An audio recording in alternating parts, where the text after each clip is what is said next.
Hola a todos. En este tema nos vamos a centrar en el estudio de la ecología como ciencia y concretamente nos vamos a centrar en el estudio de aquellos factores que va a estudiar esta ciencia, que son las poblaciones, las comunidades y sobre todo los ecosistemas. Vamos a ver qué es una unidad funcional y veremos cuáles son las relaciones que se dan dentro del mismo y veremos que existen relaciones dentro de la misma especie y entre diferentes especies. Lo primero que vamos a hacer es definir el concepto de ecosistema. Un ecosistema lo tenemos aquí, es un sistema natural complejo y autosuficiente formado tanto por los factores bióticos, es decir, las diferentes especies que viven en ese ecosistema, así como todos los factores abióticos, el medio, el agua, el aire y los nutrientes. Aquí tenemos en esta transparencia que nos dice que constituye tanto los seres vivos como el medio que los rodea, sin olvidarnos de todos esos factores ambientales. En cuanto a esto, surgen otros dos conceptos, que son la biocenosis y el biotopo. Vamos a verlos. El biotopo es el sitio, el lugar físico donde habitan los seres vivos y las condiciones ambientales de este. Aquí tenemos un dibujo de un lugar que bien podría ser un biotopo de tanto de especies terrestres como de especies de agua dulce. Mientras que la biocenosis es el conjunto de todas las poblaciones o la comunidad de todas las especies, tanto vegetales como animales, seres microscópicos, que comparten el mismo lugar, el mismo biotopo.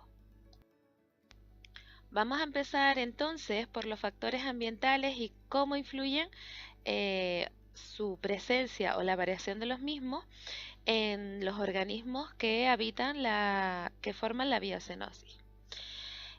Aquí tenemos como factores ambientales los factores abióticos, la temperatura, la luz, la presión y la salinidad. Estos son componentes físico-químicos del ecosistema que, como bien dije, van a variar que existan o no diferentes poblaciones o comunidades en una biocenosis. En cuanto a la temperatura, salvo excepciones, los microorganismos, los seres vivos desarrollan su actividad entre 0 y 50 grados. Normalmente, por debajo de estas temperaturas o por encima, salvo algunas excepciones en los microorganismos, no sobreviven. En cuanto a la luz, sí que es imprescindible para que, sobre todo, los organismos autótrofos puedan realizar la fotosíntesis y para que puedan estar presentes en un biotopo. La ausencia o presencia de luz va a limitar también que existan aquellos individuos que se alimentan, por ejemplo, de las plantas, ¿no? En cuanto a la presión, tenemos que pensar tanto en la presión en tierra como en la presión en los medios acuosos. La presión atmosférica, que sería la que se da en los ecosistemas terrestres, sabemos que nosotros al aumentar la temperatura va a disminuir la presión y también la cantidad de oxígeno. Por eso existen animales que en esas zonas elevadas tienen diferentes mecanismos de adaptación para captar ese oxígeno en zonas de gran altitud. Mientras que en los ecosistemas acuáticos el aumento de presión es a mayor profundidad. Cada 10 metros aproximadamente, la presión hidroestática, que sería la que tenemos en los medios acuáticos, aumenta una atmósfera. Así que pueden haber dos tipos de adaptaciones. Puede ser que en profundidades eh, como las abisales, en los fondos abisales, los peces lo que hacen es ser lo más planos posibles para adaptarse a esas altas presiones. Mientras que en zonas no tan profundas, sí que hay peces que tienen vejigas natatorias que les permiten nadar en zonas de diferentes presiones gracias a esas vejigas. Y la salinidad quizás sea el ejemplo más sencillo, ¿no? Tenemos concentración de sal más elevada, por ejemplo, en medios oceánicos y marinos que en los medios dulceacuícolas de los continentes, ¿no? En los ríos y en los lagos hay menor concentración de sales que en el mar o en el océano. Esto va a hacer que algunas especies puedan vivir en un lugar o en otro, o en ambos a la vez.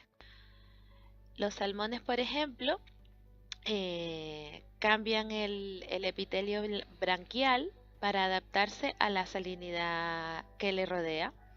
Entonces, cuando se encuentran en agua dulce, captan la sal y la excretan cuando están en agua de mar. Así hacen una regulación osmótica que está mediada por hormonas y afectan al metabolismo. Y aunque no está aquí en esta transparencia, no nos podemos olvidar del agua como un factor fundamental para la vida, ya que nuestro planeta es desde ahí, desde el agua, desde donde ha surgido la vida. Y juega un papel fundamental dentro de cualquier ecosistema.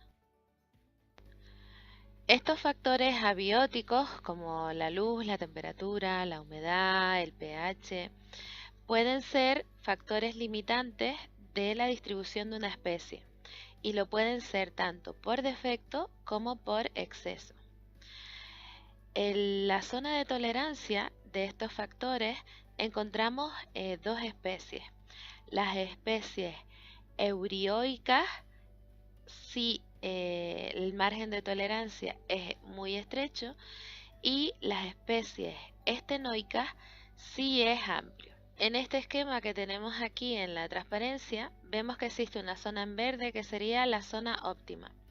Es la zona en donde la especie podría vivir y está definida por dos zonas más amarillitas que serían el límite de tolerancia inferior más a la izquierda y el límite de tolerancia superior en el lado derecho. Luego tendríamos dos zonas totalmente amarillas que serían aquellas zonas de intolerancia donde la población desaparece. Por eso en la línea verde que hace la distribución, es una distribución normal de la población, vemos que en la primera franja amarilla más clarita se empiezan a dar los factores que van a hacer que crezca y que llegue a la zona óptima, y en la siguiente franja más clarita, que sería la que está más colocada a mi derecha, se van dando los factores que condicionan que la especie vaya desapareciendo. Por último nos queda hablar sobre dos conceptos que son el hábitat y el nicho ecológico. El hábitat es el espacio físico donde vamos a poder encontrar a esa especie. Puede ser gigantesco como un océano o tan pequeño como una gota de agua. Mientras que el nicho ecológico incluye tanto la parte abiótica como la biótica, es decir, tanto el hábitat donde puede estar la especie, la parte física, todas las poblaciones, especies o comunidades que están con esta especie, y incluye todas las acciones que esa especie hace dentro de ese hábitat. Va a realizar acciones para poder vivir y perpetuarse. Aquí entonces hablamos dependiendo de la amplitud del nicho ecológico, de especies que sean especialistas, que son especies que ocupan nichos ecológicos muy reducidos, que no tienen mucha capacidad de adaptación, sino más bien poca, y ahí es donde encontramos, por ejemplo, las especies en peligro de extinción.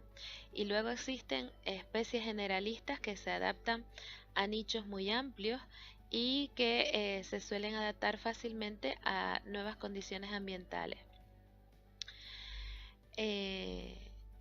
También podemos encontrar dentro de un ecosistema especies dominantes, que suelen ser las más abundantes y son las que dan las características principales al ecosistema. Y también, aparte de estas especies dominantes, puede haber especies clave que son cruciales en el funcionamiento del ecosistema y que si desaparecieran por algún motivo, transformarían completamente el ecosistema. Una especie clave es esta que tenemos aquí, el elefante africano. Gracias a sus trompas consiguen buscar agua para que el resto de componentes de la comunidad puedan abastecerse de ella. Sus excrementos fertilizan el suelo y también con sus trompas consiguen crear esas zonas de sabana que vemos justo por detrás, esos pastizales que ayudan al resto de especies. Y por ahora lo vamos a dejar aquí, nos vemos en el siguiente vídeo.